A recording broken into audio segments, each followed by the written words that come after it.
Welcome to Wisconsin Shoe Guy.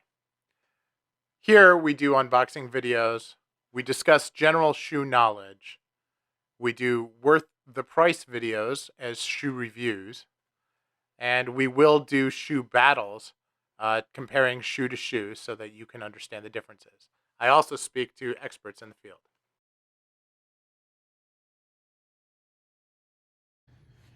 Welcome back. And today we're going to do a review of a pair of Adelaides that I got from a shoemaker that I found online in the Philippines. The name of the brand is Patrio, and this was a made-to-order, more or less made to measure. He took a lot of measurements of my feet and so forth and made sure that everything was perfect. And they are some of the best fitting shoes that I have. They did a really, really beautiful job on the sole. They didn't have plates, so they actually fashioned them for the shoe, which was really cool. You can see the work that they did on the heel there. All very, very cool. So he bought a piece of hatch grain leather for me to make the shoes.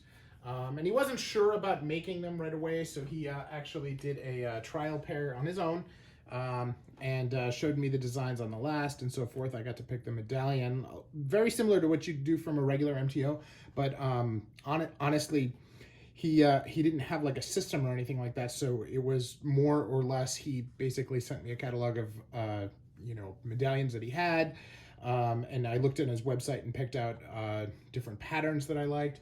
We talked about whether we wanted the U-throat like this, whether we wanted the top line like this. There's all kinds of different things that were really, really great. And he did a beautiful job on the shoes, but they're not perfect. And so there's a couple things here that I want to point out. This is a tier 4 shoe. The cost of them is under $375, kind of close to that. But, when you look at the work that he did, it's absolutely beautiful work. Now, the things that are imperfect, I've been in touch with him about, and he's obviously ready to fix on the next pair. So there's no issue where I feel like he's not necessarily responsive or understanding, but this is the first pair of international shipped shoes that he made. And so as we talked about different things, I think he's just learning, and I'm totally good with that. So let's talk a little bit about some of the things that I really, really like. And then we'll talk about some of the things that I'm not such a fan of, and we can go from there. So let's talk about pattern first. Let's look at this. I really, really like the way that they did this medallion and the last shape, having it rounded like this. All right. And this is a perfect fit for my foot. Okay, now I normally like a chiseled last and a little bit more elongation in the toe, but as my first shoe from this maker, really happy with it. He did a nice job cutting. The patterning on the hatch grain is hard, and but he did a really nice job. You can see the hatch grain pattern really coming throughout the shoe.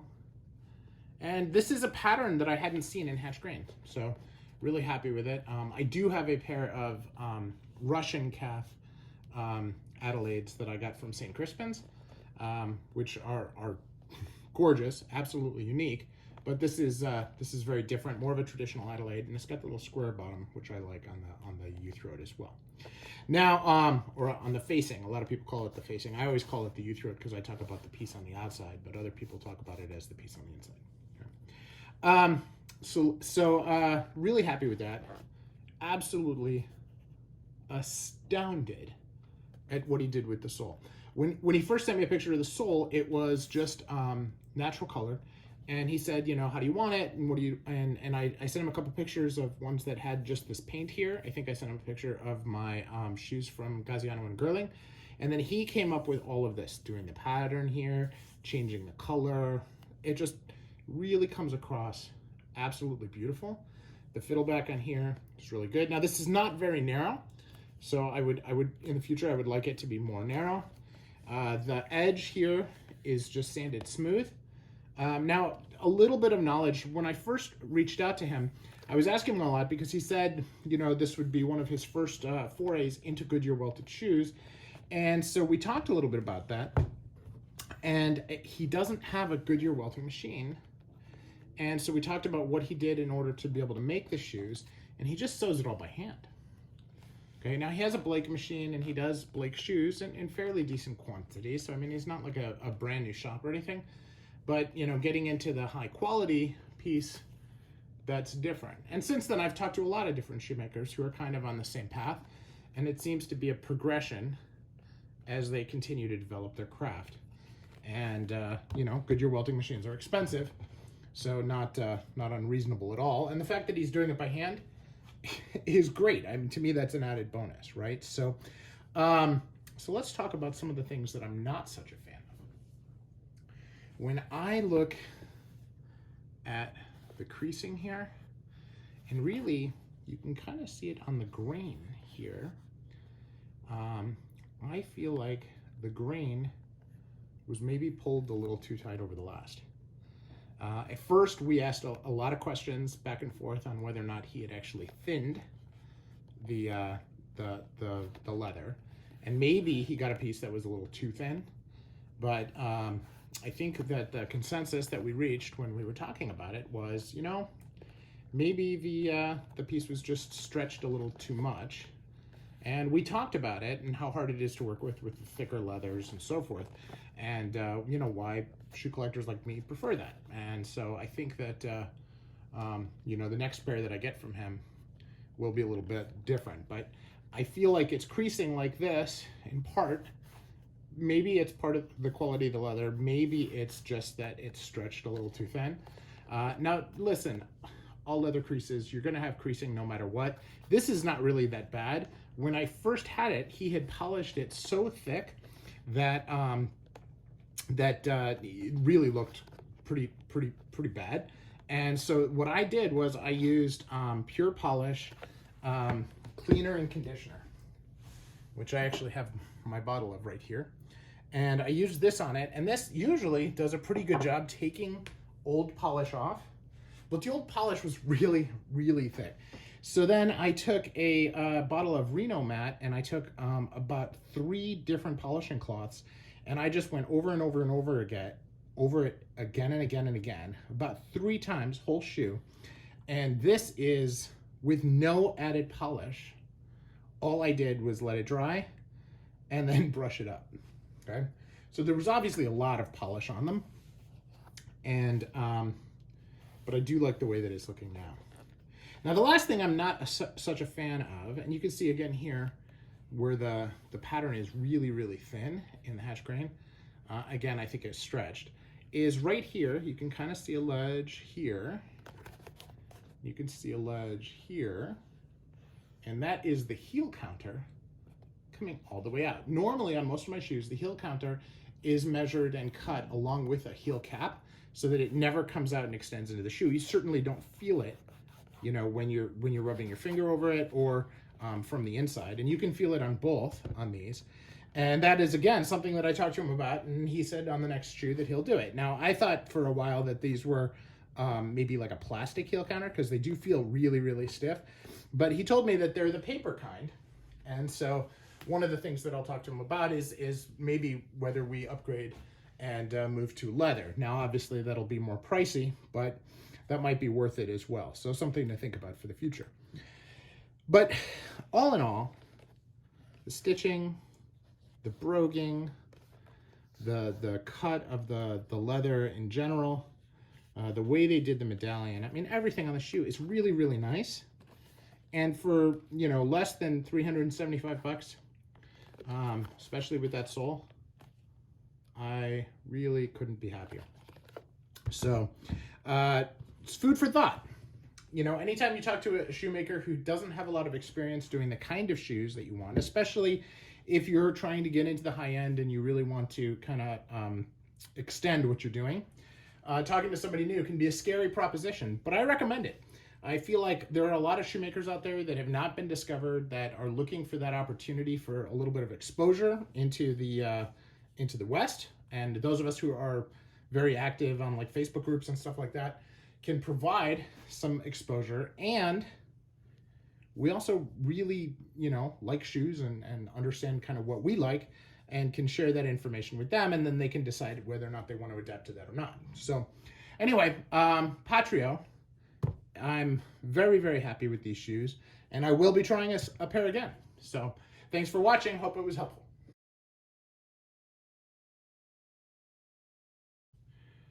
So here's the part where we compare the shoes to others in the same category. And as I said before, I don't have a lot of Adelaides in hatch grain. In this case, I have three. I have a St. Crispin's, which I'm not going to show against this because it really is a very different kind of shoe. It's got a lot of reverse structure and so forth, which really kind of distracts from the comparison, I think. So I have a pair here. Now, this is an Enzo Bonafe pair. Now, I want to be clear. This pair is probably 80% more expensive.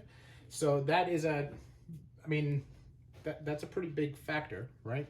But I do think it's interesting because they're both hatch grain and they're both Adelaides. They both have caps. Now this has the more traditional shape of the shoe. This is the chiseled last, has the beautiful rise on the sides that I like.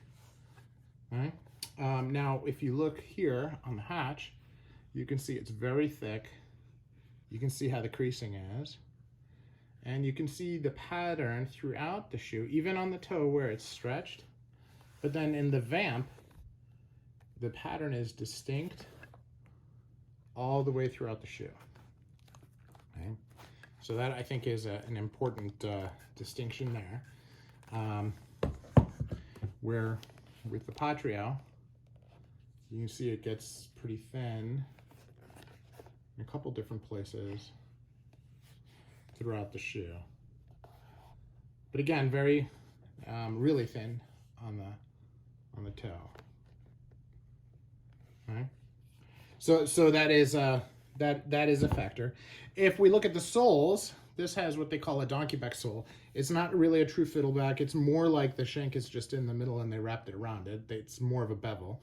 I'm getting another pair of these from Enzo Bonafe where it's actually more of a Japanese sole and there's a double sole in the front and it goes down to a single sole in the back to make it a little bit more pronounced. But that's not really what Enzo Bonafe is known for.